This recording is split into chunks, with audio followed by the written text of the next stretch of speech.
नमस्कार, आप देख रहे हैं धाह न्यूज और मैं हूं अभिषेक मिश्रा। देखिए, लोक जनशक्ति पार्टी रामविलास के राष्ट्रीय अध्यक्ष चिराग पासवान इन दिनों भारतीय जनता पार्टी के लिए भी और जेडीयू के लिए भी अबूझ पहेली बने हुए हैं।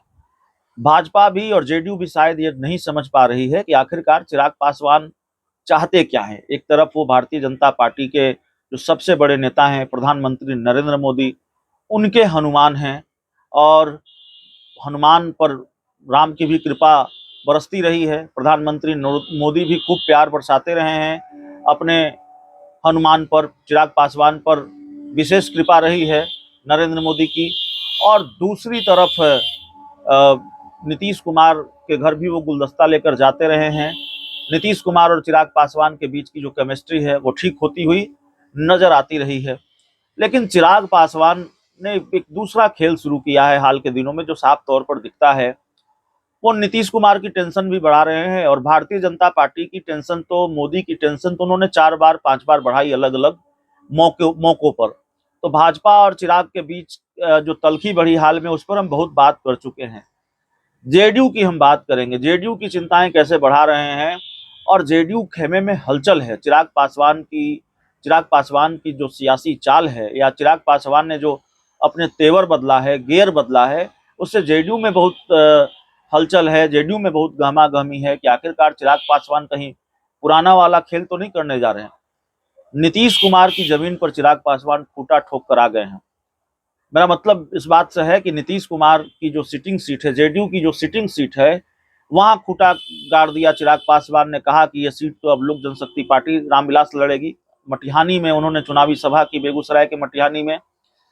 2020 के विधानसभा चुनाव में चिराग पासवान ने इस सीट से अपना उम्मीदवार उतारा था और मटिहानी एकमात्र सीट थी 2020 के विधानसभा चुनाव में जब जो लोक जनशक्ति पार्टी जीत पाई थी, चिराग पासवान की पार्टी जीत पाई थी। तकरीबन 150 सीटों पर उम्मीदवार उतारे थे चिराग पासवान ने, लेकिन सिर्फ मटिहानी सीट ही लोक जनशक्ति पार्टी जीत पाई। यहां से राजकुमार सिंह उनके विधायक बने। तो चिराग पासवान ने दावा किया है कि फिर ये सीट लोक जनशक्ति पार्टी ही लड़ेगी। लेकिन अभी तो राजकुमार सिंह जेडीयू में हैं, उनकी सिटिंग सीट है। और खबर आ रही है कि पिछले दिनों उन्होंने मुलाकात भी की थी नीतीश कुमार से, और संभवतः चिराग पासवान की जो गतिविधियां हैं, उनकी पार्टी की जो गतिविधियां हैं, उससे अवगत भी कराया हो। ये सारी चीजें होती हैं। तो जो सीट जेडीयू की सिटिंग सीट है, उस पर चिराग पासवान दावा ठोक कर आ गए हैं कि लोक जनशक्ति पार्टी ही ये सीट लड़ेगी। जनता का आशीर्वाद मिलना चाहिए, आपका समर्थन मिलना चाहिए। तो जेडीयू की सिटिंग सीट पर चिराग पासवान का दावा, और पहला मौका है। चिराग पासवान ने बिहार विधानसभा चुनाव को लेकर जो पहली सीट चुनी दावा पेश करने के लिए, वो जेडीयू की ही सीट चुनी। तो ऐसे में सवाल है और चर्चा यह भी है कि चिराग पासवान ऐसी कई और सीटों को लेकर ऐलान कर सकते हैं कि लोक जनशक्ति पार्टी लड़ेगी। जो सीट जेडीयू की सिटिंग सीट है, जिस पर जेडीयू का दावा है, और जेडीयू की सीट पर चिराग पासवान दावा कर सकते हैं। तो कहीं ये फिर उसी ऑपरेशन की तैयारी तो नहीं है जो चिराग पासवान ने 2020 के विधानसभा चुनाव में किया था कि मन माफिक सीटें दीजिए, हमको जितनी सीटें चाहिए उतनी सीटें कम से कम दीजिए, एक सम्मानजनक डील हो, सम्मानजनक समझौता हो, नहीं तो फिर हम अकेले चलेंगे, अकेले उम्मीदवार उतारेंगे।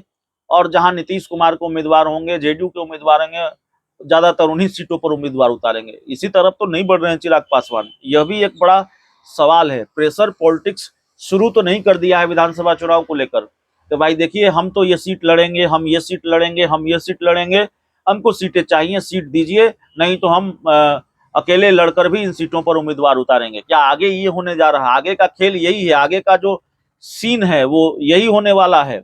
2020 के विधानसभा चुनाव में जो तस्वीर देखने को मिली, जो सीन देखने को मिला, क्या वही फिल्म फिर चिराग पासवान दिखाने जा रहे हैं और ट्रेलर दिखाना उन्होंने शुरू कर दिया है?